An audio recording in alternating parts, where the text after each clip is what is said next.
Thank you so much. I appreciate it. Thanks.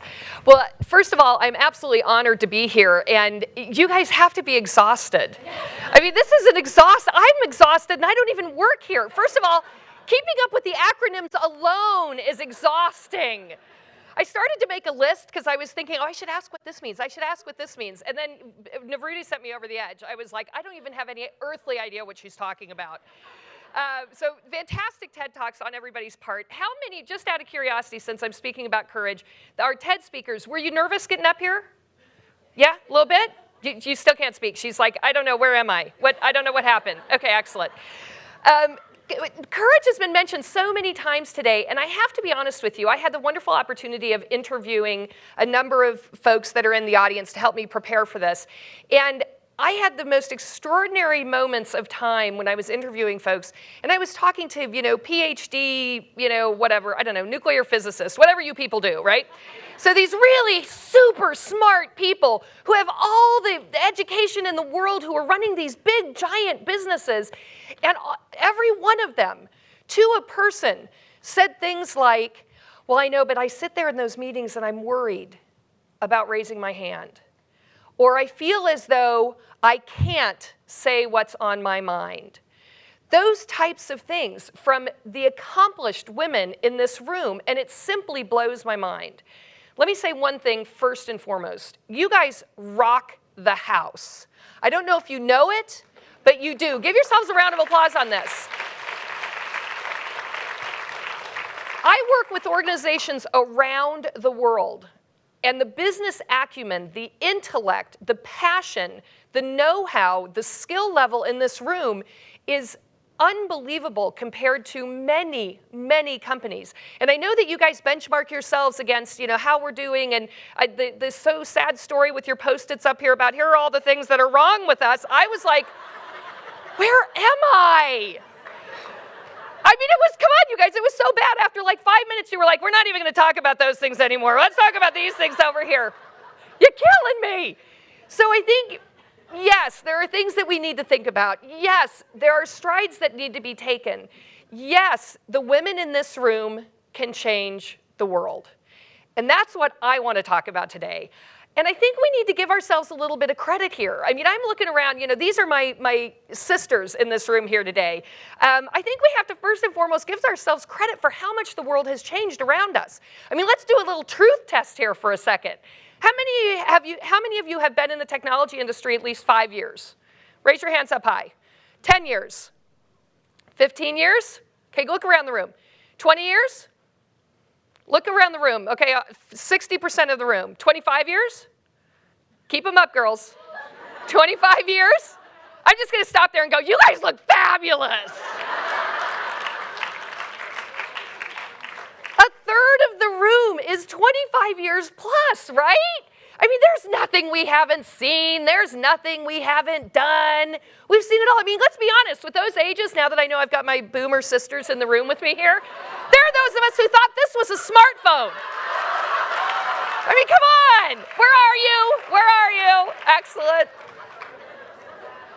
I mean, seriously.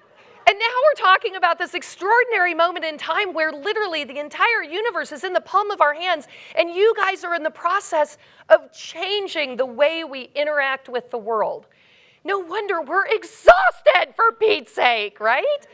I mean, this was stunning to me. I was flying earlier in the week. I was in New York and Las Vegas this week speaking, and I of course am in SFO. And you guys who live here can appreciate this. Although you have this magical shuttle thing when you travel, I just want to ride it. I don't know why. It's a shuttle in the air. It's amazing. Okay. So literally, I'm in SFO, and of course I'm on United, and of course they're tearing up the runway, so of course I'm 2.5 hours late, because it's so much fun. And I'm watching this little family with 2 little kids, and we've all been there. Anybody who's ever had kids knows what this looks like.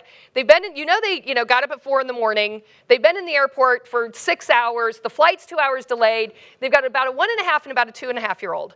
And the parents are like sweating, and they've opened up the suitcases. There's Cheerios everywhere.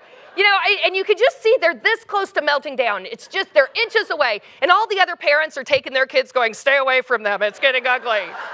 Right? Because when one goes, then the whole waiting area goes. So I'm sitting there watching, and I'm sitting right next to him, and I'm like, when this blows, I'm going to have to run pretty quickly. I'm looking for my escape route, right? And all of a sudden, I hear this little girl behind me. She's sitting on the floor, and she's got all her stuff spread out. And I hear her go, bam, bam, bam. Mommy, bam, bam, bam. And I'm like, here it goes. And I turn around, and she has a hard-page picture book. She's got the picture book open on the ground, and she's doing this to it. Bam, bam, bam, Mommy. And I'm like, this is our future. Right there. This is what we're dealing with. So we as leaders, I just literally was like, let me get my walker and get on the plane, We as leaders have got to figure out how to lead in this. We have to figure out, we've got this whole, we got to figure out how to get more women in leadership, absolutely. But we also have to run businesses at the same time, right? We have to figure out, and let me just say one thing, it doesn't fit anywhere in the speech, but I just want to say this out loud because it's been resonating in my head ever since Renee got up this morning and started talking. Not having enough women represented in leadership roles is not a woman's issue, and it's not a men's issue. It's a damn business issue, okay? I apologize for that. Oh, that's right, I'm being videotaped, sorry. But it's a business issue. We can't be the company that we can be without that representation.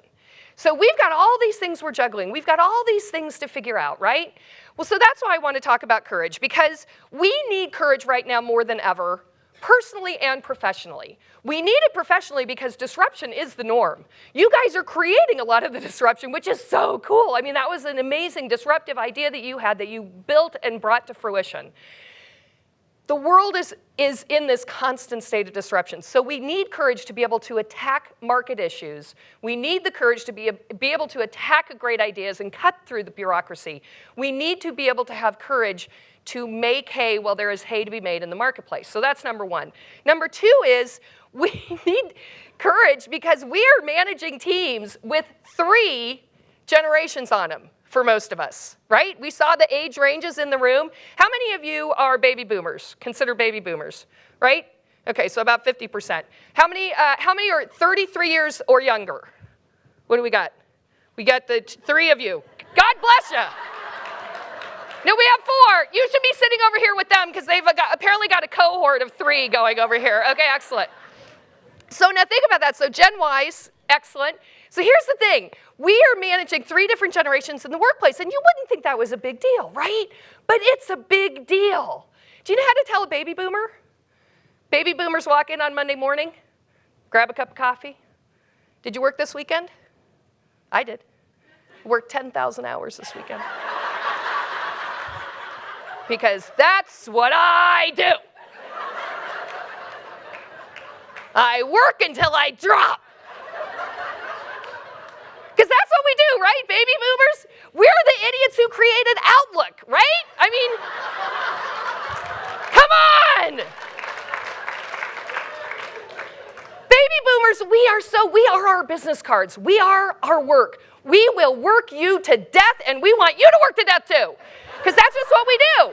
Baby boomers, we actually created Outlook so we could have meetings, because meetings are really the only place where we get any social interaction outside of the rest of our lives. That's why baby boomers walk into meetings and they're like, oh, how are you? Didn't you just have a birthday? How are the kids? Are you going on vacation soon? And Gen X and Gen Y are in there with pencils going, because they can't figure out why the heck we're even having a meeting. So now we got baby boomers, and baby boomers, we love negative criticism. We don't want any of that fluff about what I did good. Whatever, just give me something hard, and I'm going to work on it, and I'm going to stomp it on the ground, and I'm going to beat it to death. And then I'm going to hold it up, and I'm going to want recognition for doing it, because this is all I have in my life is my work. So we got baby boomers. Now we got Gen X. And Gen X, which is probably about another 50% of the room, right? Woohoo! My Gen X friends. So Generation X came into the workplace and, of course, was a complete reaction to the baby boomers. Gen X has this wonky, batty idea that they want to, things like, it just makes no sense to baby boomers. They want to, have kids and watch them grow up. I don't know. We're all different.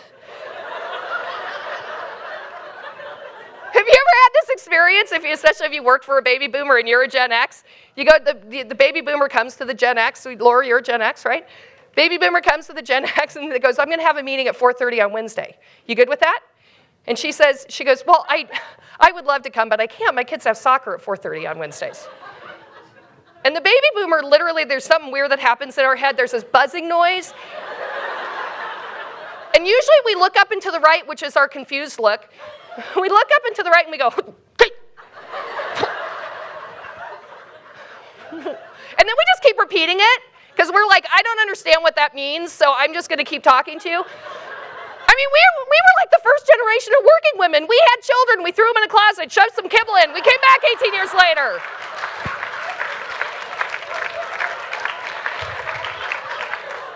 I do not understand it.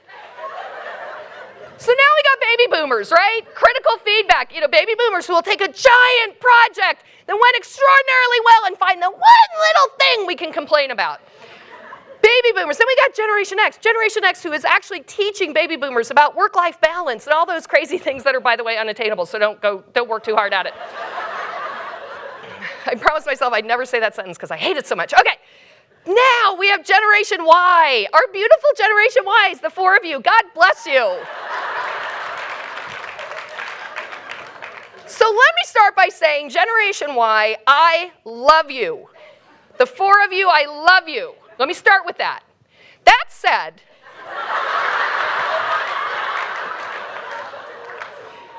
Generation Y is the first generation to come into the workplace with this extraordinary amount of self-esteem, this extraordinary amount of confidence, this is extraordinary ability to look at things through a different perspective and very little actual knowledge.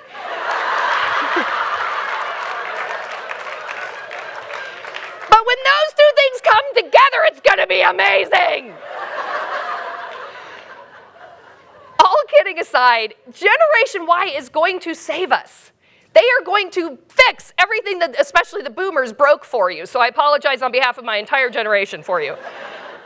But Generation Y will save us because they look at the world from a completely different perspective. Their problem solving is completely different. And they ask why. And how many times at Intel, as an example, after that fabulous discussion we had earlier, how many times does the bubble above your head go, why? They actually say it out loud. It's amazing.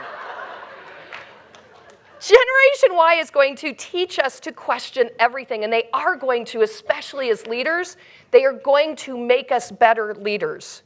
Because Generation Y gets better with positive feedback. As a matter of fact, it's the only way they get better. Don't know if you've noticed that. They've actually hooked Generation Y up to an MRI machine and given them critical feedback and watched their brain waves, and their brain waves literally go beep. But you get positive feedback and their brains light up like a Christmas tree. So in corporate cultures that value critical thinking and critical feedback, we've got to find a way to build performance with those three generations in the workplace all at the same time. And if that doesn't take courage, I don't know what does. And I think for most organizations, Generation Y right now should be, well, and I think for you guys, it's well over 50% of your workforce. Is that right? Looking at any HR people at all? 35 and under of the full workforce? Okay, whatever. So it should be, everybody's going to go like, I need a PowerPoint deck to figure that out. I don't know. I know you're data-driven. Don't panic. I wasn't going to pin you down on any numbers. Wow, that was a cultural moment, wasn't it? Everybody's like, I'm not saying, I don't know. What's she talking about? So let me just be clear. Generation Y in high-performance teams. Generation Y right now, today, should be 40% of your leadership team. It scares you, doesn't it? Yes, say it again and again. Generation Y should be 40% of your leadership teams if it's reflective of the overall population. So think about that for a second. And Generation Y is going to demand so much more of us as leaders, and not to mention that we as leaders, if you're a boomer, you're managing X and Y. If you're a Y, you're probably managing boomers and X's. So we're all managing each other, and it takes different skills to effectively get the very best performance out of all of those generations. So that's the number 2 reason we need courage. The number 3 reason we need courage, which is why you're all here, is because leadership just looks different now. It's that fire in the belly idea. It's finding a way to inspire people. It's finding a way to use your talent to get 110% out of everybody on your team. Not just the A players, not just the ones you like, but every single team member that can be the very best that they can be. And that looks different today than it did even 5 years ago. The market demands it, our customers are different, and the people that we're managing are different. So those are the 3 big reasons why I think we need courage, not to mention all those other things that we've been talking about today. So the reason that Lori and her team asked me to come and talk is because we've done some research inside my company. I started about 10 years ago, and it was by happenstance. I had a colleague of mine became the CEO of a big Fortune 50 company in the Midwest.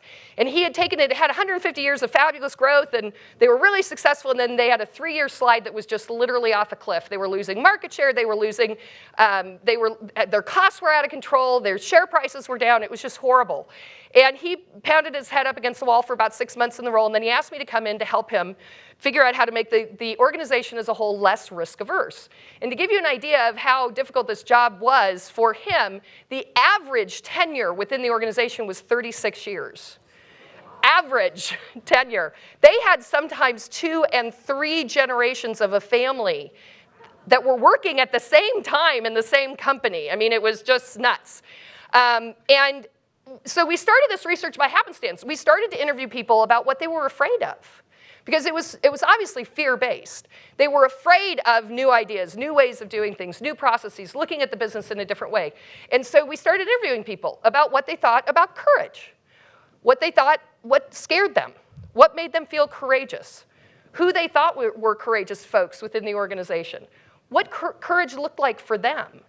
And everything came back to this one little word, which is risk. And if you think about all the stories we've heard from the stage today, it all comes back to risk. And the interesting thing for me was, the stories didn't come back, you'd ask somebody, why didn't you share that idea in a meeting? Or why didn't you stop that situation from happening? Or why didn't you raise your hand for the task force that we were working on? And people, instead of, usually the offhanded remark is, oh, I don't want to get fired. I don't want to risk getting fired. Well, we all know it takes like 15 years of documentation to fire anyone in corporate America. Not here, of course, my friends in HR. But you're not going to get fired for trying a good idea, right? You're not going to get fired for raising your hand in a meeting. But what people were really afraid of when you really ask them, when you really get down to the nitty-gritty of it, everybody was worried about the same things that we're worried about day in and day out. Almost sometimes even back when we were kids. You're worried about risking looking stupid. You're worried about risking not having the right answer. You're worried about risking somebody's perception of you if you're not right on the money with what you're saying. And it was shocking to me because we expected the results to be very, very different. And you know what's interesting? So I truly believe that language creates a culture, and the way we talk about things changes the way we think about things and creates the entire culture of an organization. And so I had a friend of mine who's a linguist at Berkeley look into the word risk. And the first time it was used and what it really meant, because we've changed what many of these words mean, the very first time he could find this word was in the Old English in about the year 1640. And what it originally meant was the imminent danger of assassination. Sign me up, right? And that's how it feels, right? You're sitting in that meeting, you're going to say something, your boss just said something stupid, you want to try and correct him, and you start to raise your hand and you go, nah. Imminent danger of assassination. Not going to do it. But that's what it feels like. That's what it feels like when you're fighting for that project, when you're getting cut off in a meeting, when you want to be heard and you keep plugging away at it, you're bucking up against this idea of risk, always in your head. And so we did this research, and now at this point, we've interviewed over 5,000 people in all walks of life, all ages from 4 to 96. And the results that we got were completely opposite of what we thought we would get. So we just kind of did it as a validation study, and it turned into this totally different thing. And what we discovered is that people, regardless of age, regardless of ethnicity, regardless of education, regardless of income, regardless of in business, of industry, of level, people thought the same way about courage. And we did not expect that at all. So what we did is we tried to identify, just like you would if you're training for a marathon or something, you've got to think about, how do you define what you're doing so that you can go do it? So there are certain trends that we identified across this whole group of people. The first is that courage is entirely personal. That's why you can't talk somebody in or out of their fear. If you have kids, right, you can't talk them out of being afraid of something. So I'll give you an example. Everybody fears public speaking, right? How many of you getting up on this stage right now, not your favorite thing, right? Excellent. Can you come on up here? No, I'm just kidding, right? No, see, you were close, because usually people are like, I'm just going to stare at her for a minute and pretend that I don't see her, or turn to my neighbor and go, I think she's pointing at you. You totally could have gotten away with that because she was sitting right next to you, raised her hand. Oh, you were so close. No, I'm kidding. You don't have to come up. But did you get that little adrenaline rush when I pointed at you? Did you? Yeah, she's like, I'm still ignoring you. She's afraid of me now and it's left her body because she's like, no, I'm not going, don't make me go up there. But did you get a little adrenaline rush? Yeah? Okay, absolutely. So, exactly. Do it again, it was fun. Now, we'll get to you in a minute. I got something on here. But courage is entirely personal. So I used to have people come up and say to me, I was talking to these guys recently for the Massachusetts Governor's Conference for Women, and it's 8,200 people. It's like being Madonna. It's so cool. And for me, people would come up and say, how do you do that? Do you ever get nervous? No.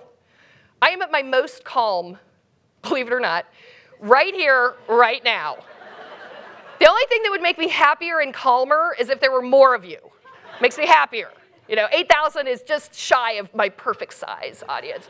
But for me, it's no big deal. For her, it would be a big deal.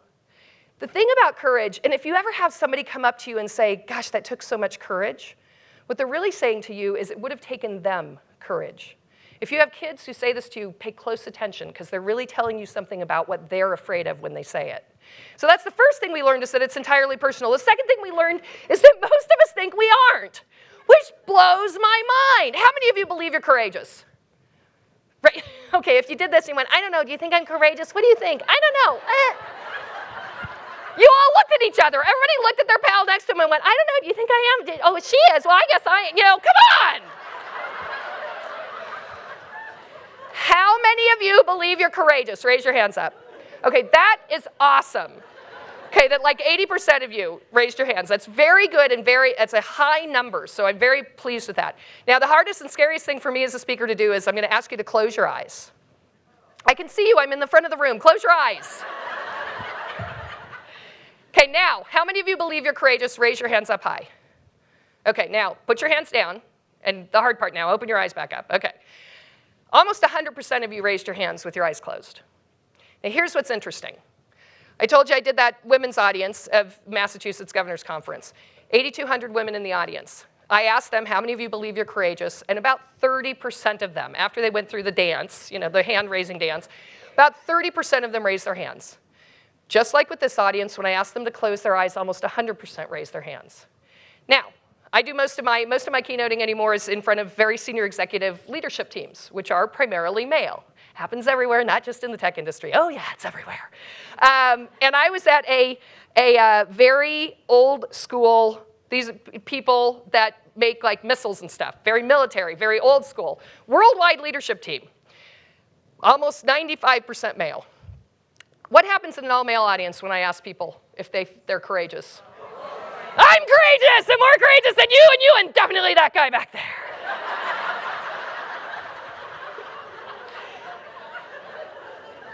But what happens when I ask them to close their eyes? Almost 50% of an all-male audience will put their hands down with their eyes closed. Now, here's what's interesting to me about that. First and foremost, women have culturally been taught you better not be courageous. And if you are, don't tell anyone. Right? Men are taught the equally destructive, you darn well better be courageous. And if you aren't, don't tell anybody. So think about how this plays out at work. What happens when you promote somebody? I'm going to come to you. You've done such a great job for me this year. You're going to be promoted. It's going to be a 2-level jump, and apparently you guys are really into your numerics. So you're going to get it. You're going to be a 22. I don't know what. It's a 9 or a 10 or 12. Woo! Okay, whatever. I'm going to promote you 2 numbers. Exactly. I'm going to promote you to a something. Okay. Now, it's going to be a stretch for you, and it's going to be hard. You're taking over a tough team, but I know you can do it. Most women, broad brushstroke, what do most women do in that situation? Oh, I don't know. Do you think I'm ready? I don't want to disappoint you. And if you don't do that in your outside voice, you're doing it inside your head, right? What do men do? Oh! And I want more money, right? Yeah. Now, here's the interesting thing. There is a reason for that. They are now doing research that shows psychologically women view their ability to do a job on their current performance and their past performance. Men, which is not a surprise to any of us, view their performance based on future potential. Do you see the disconnect? So, what's important about this piece of the puzzle is in the research, when we get down into the nitty-gritty, when you're one-on-one with people and you're just asking them really in their heart of hearts how they feel about this topic, only 34% of us truly believe we're courageous. And that's where the problem lies.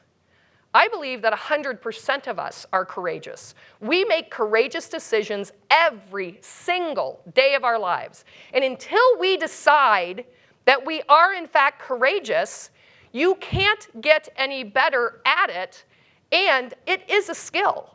It can be learned. That was the biggest learning that we had in this research, is courage is not something that you're either born with, you have, or you don't have. Absolutely not. Courage is simply another skill that you can choose to put in your toolkit if you choose to go after it. But it takes some effort. It takes some work. Very first thing we just discovered in this is if you decide to go after it, the most important thing you can start with is figuring out which type of courage you're most comfortable with. It's just like, if you've ever done like the Myers-Briggs or any of those kind of assessments, there are certain things that hold true for you that are your go-to kind of types of courage.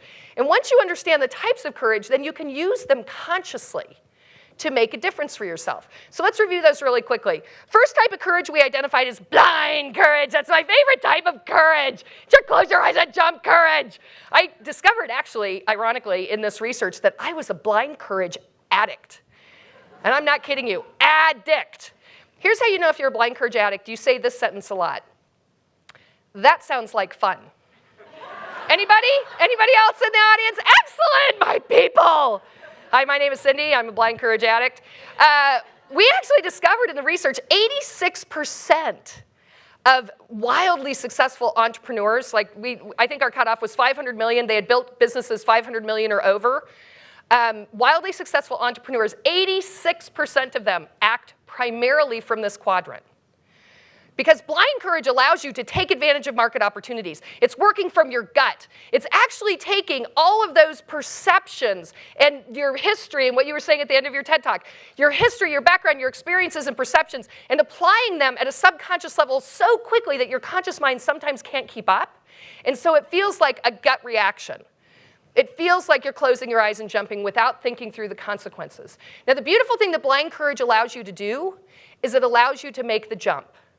But there's a bad side of it. If you are an addict like I was, you get addicted to jumping for the sake of jumping. I would start a company. At the point of this research, I had 4 companies. I would start a company, and then it would get boring because it was successful, and it just started to run, and I was like, oh, look, a kitty. And I'd follow the kitty for a while, and I'd be like, look, something shiny over here, shiny, shiny, right? And so I had like business ADD. I couldn't stay focused on any one thing long enough to get it to where it needed to be. But the beautiful thing about blind courage is Intel, right now, in your market needs this desperately. How many of you have sat in the 20th meeting about something that's so stupid and little and trite, and the bubble above your head is like, can we just do it? Is somebody gonna die?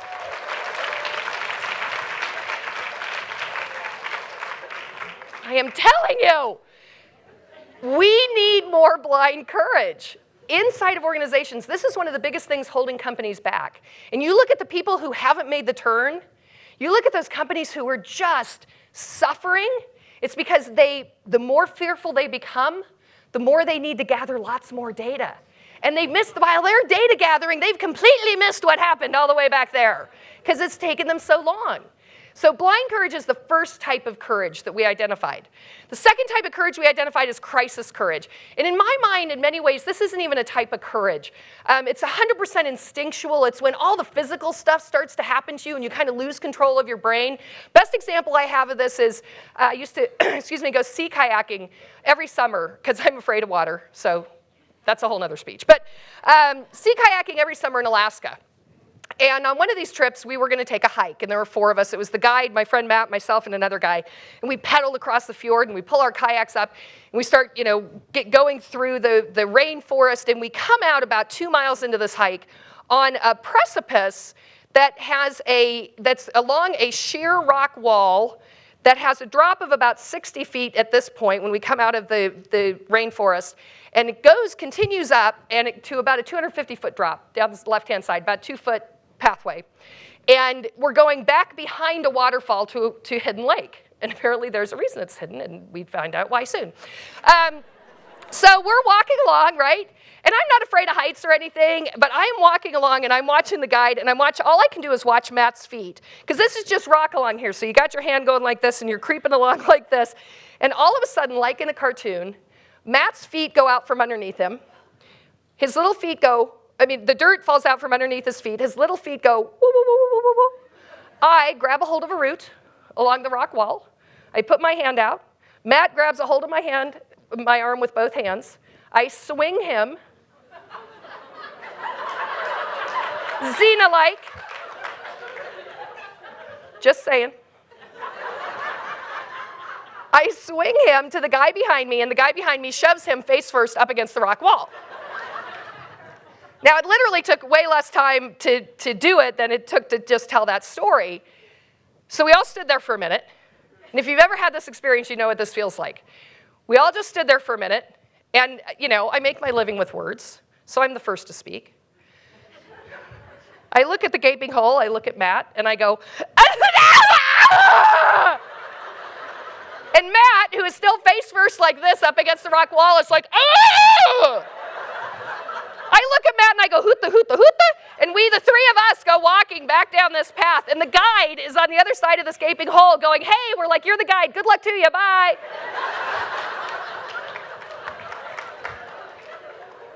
So if you've ever been in this situation, you know what happens about 100 yards down that path, right? The adrenaline goes out of my body, and all of a sudden my knees start to go, I'm crying, I'm like gonna throw up, I'm like, ah! And so here's what happens in those moments of crisis, right? And I apologize if anybody has any medical background, bear with me. But your adrenaline glands open up, and it shoots adrenaline all over your body, and it sucks all the red blood cells out of your extremities, which are your hands, your feet, and oh, by the way, this little thing up here. And apparently it shoots it all into your thighs or something for fight or flight, right? So, and thank God it takes all the blood out of your brain, which is why you get lightheaded in those situations, right? It takes all the blood out of your brain, because had I had 2 little red blood cells to rub together, I would have looked at Matt, 180 pounds, me, upper body strength of a 7-year-old. Bye, I'm sorry. I'll call home. I would have never in a million years attempted that. And you know what's really interesting about this story is I have no actual memory of it. The only thing I actually remember is his hands on my arm. I can see that picture in my mind's eye. I had no idea there was a root. I don't remember grabbing a hold of anything. I don't remember swinging him. I don't remember any of it. The other people told it to me. So here's the thing about crisis. Everybody in 2008, 2009, I don't care what industry you were in, we were all like, I think we're really afraid now. Wah! And everybody in every industry panicked, and there was all sorts of crazy stuff that we did. And we came to work every day going, I don't know, we're all still here. It's a good sign, right? I mean, it was just terrifying. And all of us, I bet, have worked for a manager who lives in the crisis quadrant. Yes? Everybody's like, yes, and she's right here. I'm not saying anything. I love you. Yeah. We've all worked for that manager that's like, this is the most important project ever! And then a week later, this one is the most important project ever! You cannot live by crisis alone.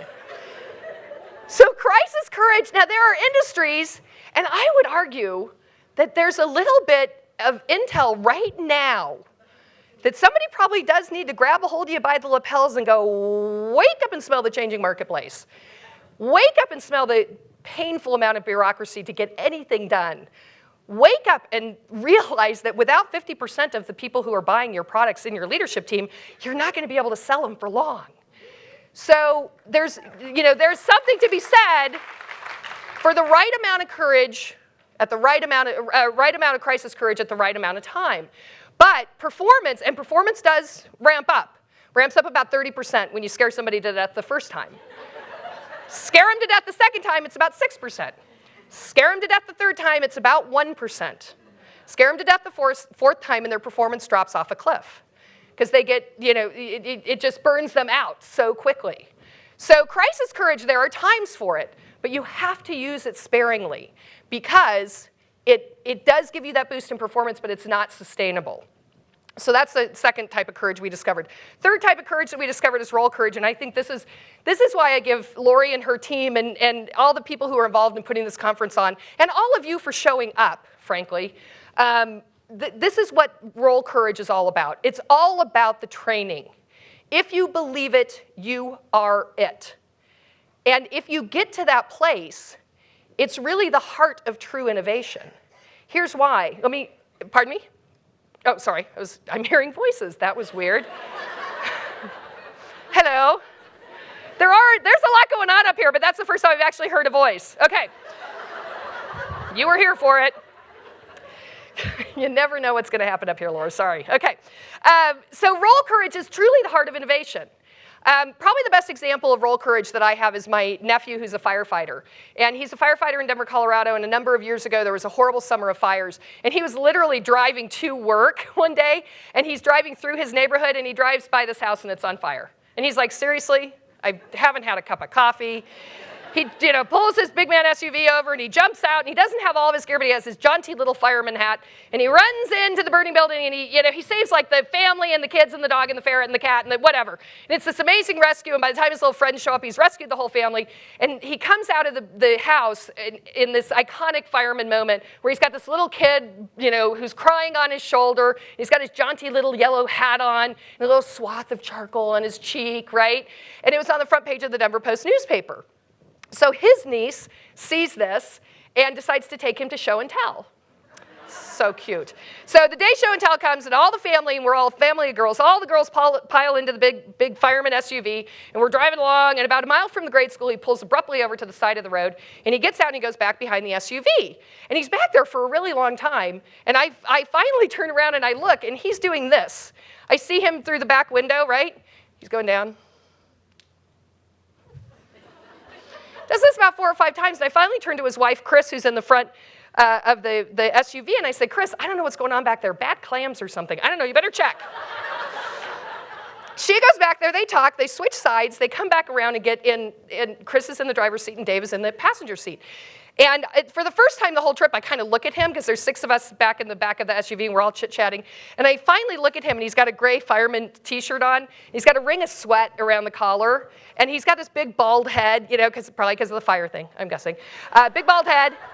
And he's got sweat just pouring off of his head.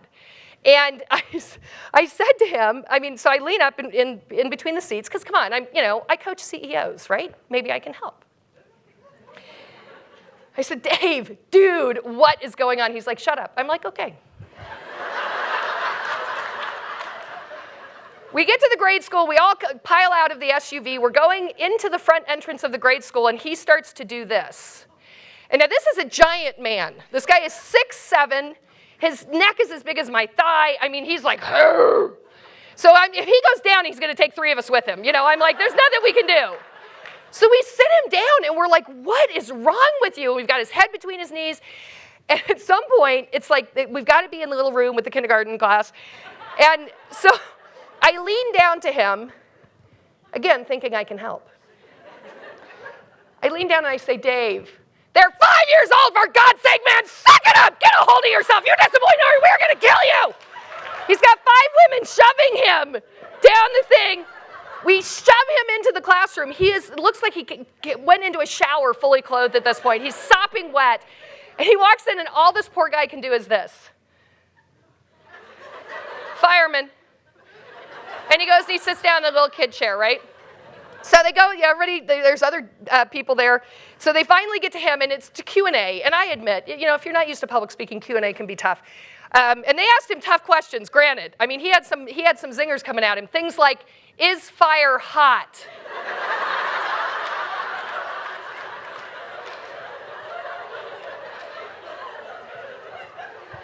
And this poor guy had left his body, so all he could do was literally this. That was it. That's all he had.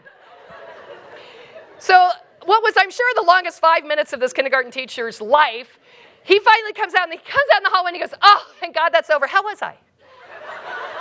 Seriously? Seriously? So I said to him, and this is the first time I truly understood roll courage. I said to him, I'm like, Dave, wow.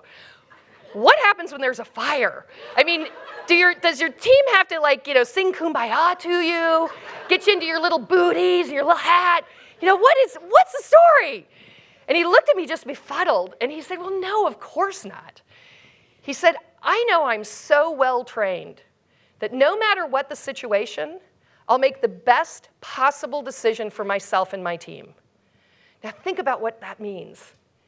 I'm so well trained that I will make the best possible decision for myself and my team. He didn't say the right decision, did he? He said the best possible decision. But he had no fear of failure. How different would your behavior be at Intel if you had no fear of failure? Imagine if your team had no fear of failure. Think of how different every day would look. That's what roll courage does. That's why these things are so important. You become so well trained. How many of you believe that you have 100% of the training you need to be a great leader right now? Excellent. I want to work for the 7 of you. Perfect. All of us have things we could work on. We are all of a certain age, even our fabulous Gen Ys over here. By the time you hit about 30, you're kind of baked, right? You know that there are certain things that you struggle with that are hard for you, and usually most of us just go, we're just going to put those over here. I'm going to do these things even better, and which is fine. But if there are things over here in your strength box that you could do even better so that you had zero fear of failure, that's what roll courage is. And that's why it's the heart of innovation, because by very definition, you have to fail. You have to fall down. There was another TED Talk this morning. You have to fall down a lot before you can innovate and be great. And yet, culturally, this is a culture that doesn't smile a lot on failure, right? Everybody, you love to fail, right? It's easy here, yeah. So roll courage is about getting what you need and getting your team what they need so that they have no fear of failure, because that's when they can truly do things differently. So that's the third type of courage. And the fourth type of courage that we found was core courage. Core courage is really the hard one, because it's really about knowing what you want to have happen. It's taking the time to figure that out. And you guys, how many times was it said from the stage today what hours you guys work? You guys have a lot of work. You work a lot of hours. Guaranteed everybody in here works every weekend. Everybody's doing emails late at night, early in the morning. Core courage is tough because you have to take the time to figure out what you want and where you want your team to go. I came from corporate. I spent the first 15 years of my career in corporate, and I was VP of Sales and Marketing of a Fortune 50 company. And I had to schedule this into my schedule. Back in the day when it was paper and pencil, but I had to schedule it into my schedule to be able to take the time to think about where I wanted my career to go. Where do I want my team to go? Even where do I want this meeting to go? How many times do you guys run from meeting to meeting to meeting, and you're like, I don't even know why I'm here or what I'm doing, but okay, I was supposed to be here, because there's 40 of us in the room. So how much time do you take to figure out where you want to go? If you've ever worked for that leader who is calm during a storm, no matter what's happening, they keep focused, they're coming from a place of core courage. Core courage is about understanding the destination and gathering everybody around you to give their very best work. Your job is to keep them focused up here so that they can bring it to get there. So that's the fourth type of courage we identified. Now, probably many of you heard a type of courage in here that you're more comfortable with. Core courage is somebody who's addicted to analysis because you want to know everything. Addicted to role courage is somebody who needs even more training before they're willing to jump. Blind courage is about jumping. But I think there's going to be one type of courage that's your preferred type of courage. But they're all equally important. And the important part, the valuable part, is knowing what you need and when. But I think first we have to ask ourselves some serious, serious questions. And a lot of them were asked from the stage today in one way or another. The first is, do we have the courage to know and articulate our strengths? One of the things that I find, and I don't get this luxury very often to speak to a group of senior executive women, but one of the things that blows my mind is, as I mentioned earlier in those interviews, so many women couldn't tell me specifically what they did great. Until we get great at articulating what we bring to the party, nobody will know when it's time for us to do something different. We won't be able to, and this is part of networking, and I'm going to talk a little bit more about this in a second, but this is part of networking. I need to understand who you are and what you're great at, so when I have an opportunity where I can use that, I know where to go to find it. It's about getting to know people, and all of us in this room, we talk about coming together and changing the culture of Intel. First place, you need to be able to articulate in 3 sentences the 3 things that you are spectacular at that will help me get my job done. And it can't be, I like working with people, right? It can't be, it's got to be, I bring a certain analytical level of expertise to every project I'm in. I'm known as being a great project manager that ignites the passion within people. Now that, I might be able to use someday. Do you see the difference? Women tend to believe this is tooting our own horn, or whatever, call it whatever you want, or politicking. It's not. It's about being crystal clear about what kind of an asset you are to the business so that people can use that asset when an opportunity arises. So we have to get great about being able to do this. Second thing we have to ask ourselves is, do we have the courage to ask? And then ask again. It's not enough to ask the first time. This is something we can learn from Generation Y. They will ask and ask and ask until they wear you down. We can learn from that. We have to be able to ask for the job, for the promotion. We have to be able to ask why somebody feels comfortable minimizing us in the workplace. There was a slide that I wanted to put in that Lori dissuaded me from, which worked, except I'm going to say it now. The other flip side of this ask and ask again piece is we have to feel comfortable calling stupid stupid. If somebody says something stupid to you, like, so I'm trying to figure out how to keep you out of trouble now, just minimizing. Somebody commented to me earlier that their boss said to them, oh, don't you have that women's thing today? Okay, minimizing. It's a minimizing statement.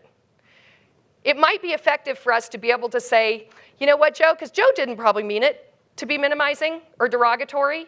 But somebody used that great line today that I'm totally stealing about micro inequities. It's a micro inequity.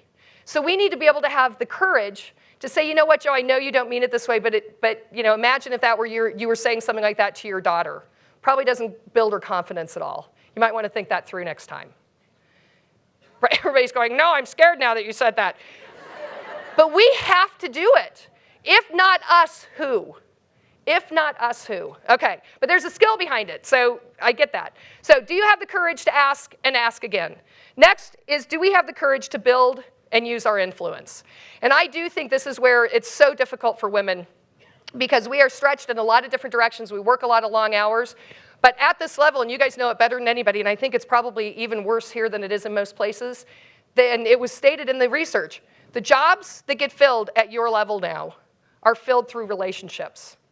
And unless you can articulate your strengths and be able to build a network that knows those strengths, and you can't just build a network with the people inside Intel. It has to be with your partners, your partner organizations, outside your teams, and outside of the people that you like, right? Because it's usually like, oh, I know I need a relationship with him, but I don't like him. You know, we got to still do it. You've got to be able to build relationships and use it for the good of your own career, but that's also what gives you the cachet to help those who are coming behind us. So it's being able to build and use your influence. And last but not least, do we have the courage to conquer the voices in our heads? Here's the new mantra. Shut up to the voices in our heads. It's the you're not good enough, the, oh, who am I? It's the second guessing of every single activity. Do you think a guy ever sits in a meeting and says, I don't know, should I raise my hand? Oh, I don't know. What will they think? I don't know. I'm not the expert at the table. What? No! His mouth is going before his brain even knows it's in the room. And I love men, don't get me wrong. And we need them, and we really, truly need them. That's why those first previous questions are so important. But we are our own, Renee said this morning, we are our own worst enemy. If we can't decide that we are of ourselves courageous and be able to give ourselves a break, I work with the emergency room physicians at the Mayo Clinic. Yeah, do I want them doing blind courage and jumping off a cliff and doing crazy things? No, probably not. But in Intel, really, during any given day, that moment where you go, oh, I don't know, should I? What's going to happen if you do? What's the worst thing that can happen? Better yet, what's the best thing that can happen? Is anybody going to die? Probably not. So really, can we try and find a way to stop that voice in our heads that tells us to question our own actions? You guys are at a level of attainment right now inside of one of the most respected organizations in the world. If you can't do this, what hope do the rest of us have? Because you are expert in your fields. It doesn't get any better than this. And this is a personal discipline to stop those voices in our heads. So I talked to you about the 4 types of courage: blind courage, crisis courage, role courage, and core courage. And the thing I want to make crystal clear is that there's no one type of courage that's better than any other. And as a matter of fact, it just depends on the situation. The secret to this whole thing is understanding what you need when you need it for yourself, personally, and for your team.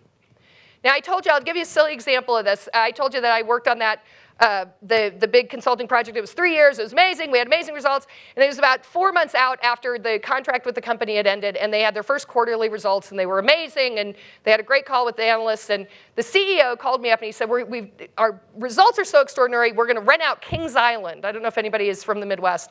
Kings Island Amusement Park, which is a big, giant, kind of like you have the whatever down here, the Great America thing, right? And so they were going to rent out this amusement park for 3,900 employees and their families and spend the day doing this and have a big dinner, et cetera. So he said, Cindy, you and I were the face of this. Would you come out and do this event with me? And I was like, sure, I'd love to. So we fly out, and literally they have 300 buses and all these things taking people from headquarters to the amusement park, which is about an hour away. And we get about 5 minutes outside of the amusement park.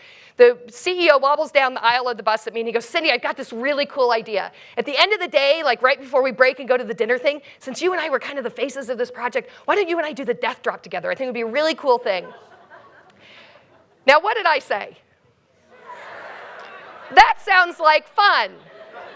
Not putting together death, drop, right? So I go, yeah, that sounds like fun. I'll meet you there, 4:30, perfect. So the whole day goes on, and I love amusement parks. I love roller coasters. I've jumped out of planes. It's all fun to me. And so you remember the blind courage problem. So the day goes on, though, and I've not seen this ride. And I'm kind of starting to get weird about it because people are like seeing me and high-fiving me and patting me on the back and telling their little kids, they're like, oh, she's going on the death drop. Oh, right? And I'm going, they're just a little too gleeful about this. And I can't figure out where the ride is. And I'm not a small girl, right? I'm scanning the horizon. I don't see it. People start kind of pushing me toward this other side of the park. And and remember I told you that the project was really successful, but there were probably people that, there were some hard decisions that had to be made. And there were probably some people who weren't as excited about it as I was. So they're patting me on the back and high-fiving me the whole 10 yards. And I'm starting to get really anxious because I don't understand what the ride is and I don't see the ride and now they're too happy and it's freaking me out. So we get to finally what appears to be the base of the ride. And it's two 20-story scaffolds. So it's about 12, 15 feet a story, right? 20-story metal scaffolds that are kind of pointed toward each other. And I realize that this is somehow the ride. There are now 3,900 people at the base of this ride. And they shove us up to the base of this ride, and I'm trying to figure out what's happening. Remember, the CEO's next to me. And the 12-year-old who's in charge of the ride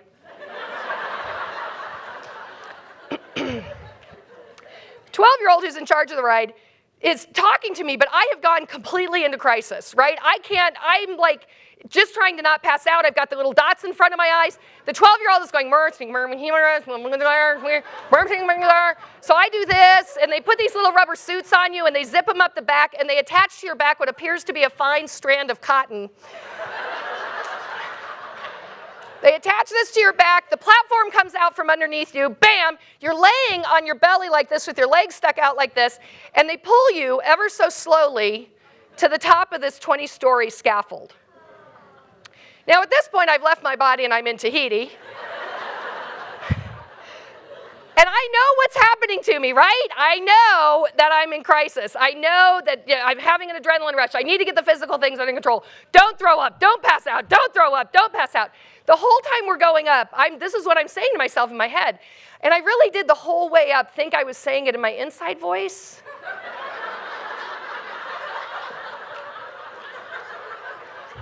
No. Outside voice the whole way up. We get to the top of the ride, and the kid comes on the PA, and he says, pull the cord. And I'm like, oh, that is so good. I can finally hear again. That's so cool. Okay, good. I've got it under control. I'm getting my breathing under control. Now, remember, I'm hanging here with the CEO. And I'm like, who are you? And he's doing the thing next to me. He's going, hey. Right? So the kid tells us to pull the cord. Well, I heard nothing down at the base. I have no earthly idea what's going on. So I'm just hanging there going, whoa, it's high up here. Boy, you can see forever, can't you? Whoa! And the CEO is like, apparently the cord is on my side. So he's trying to reach around me. And at one point, I have no recollection of this. At one point, he and I are doing this to each other. I have no idea. So the kid comes, so this is all going on. I have no idea how much time has elapsed. The kid comes back on the PA, and I am literally frozen. I mean, I can see my arms. They used to work 15 minutes ago, but they aren't moving now. The kid comes back on the PA, and he says, ma'am, which pissed me off.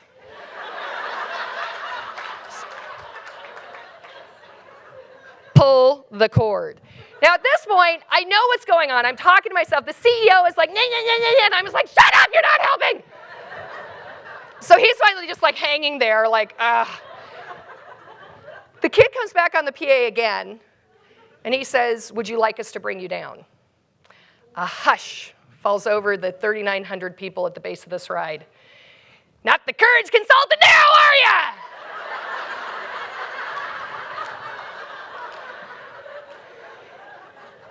And I am doing everything to get into a different quadrant. I'm like, I don't know, give me a blind quadrant, give me anything. I'm asking myself all these questions. And I finally get to the right question. I finally said, could I live with myself if I don't pull this cord? I told these people to trust me. I told them that fear wasn't or that courage isn't the absence of fear. Rather, it's the ability to move ahead in spite of your fear. Could I live with myself if I don't pull this cord? And that was finally the right question. And I took a big, deep breath, and I reached over and I pulled the cord. I apparently screamed an incredibly inappropriate word all the way down and all the way back the 7 times it took to come to a complete stop at the base of the ride. They put a hook on you, they bring you down, they detach you. What's the first thing I said? That was fun, let's do it again. Because I'm an idiot. Here's the important part of that story. I had to know and understand all the types of courage. I had to figure out in that moment, in that short span of time, it felt like 3 hours, but it was like this long of a time, what I had to do to activate the right type of courage for me. And here was the shocking thing about that story, is if you've ever done something like that that really scares you, how do you feel when you get down? Amazing. You feel like you can conquer the world. I mean, my company was doing very well at the time, and I was actually, I didn't feel good just for that day or that week or that month. I felt great for 3 months. I was picking up the phone calling senior executives inside of large Fortune 500 companies going, I think your leadership team sucks. You need to hire me. And they were like, okay. Who knew that worked as a selling technique? I had no idea. But I almost doubled the size of my company, which was not, small in a small business way, not small at the original time. And I've ridden that ride now 13 times. Just 2 weeks ago, as a matter of fact, was the most recent time. And the reason is because every time I ride it, I feel as though I can conquer the world. And every single time I ride it, I am terrified. I can tell exactly where I am in my life based on how quick I can pull that cord. I either barely get hooked up and I'm like, boom, whee! Or I'm like, no, and it takes them to calling me down before I'll pull the cord, even though I know the outcome. Now imagine if you could have that feeling at work again. You guys have been working really hard for a really long time, and things aren't going to get any better. They're not going to get any easier. They might get better with more of us in the room, but it's not going to get any easier. But imagine if you could have your team feel like that. Imagine if you could feel like that.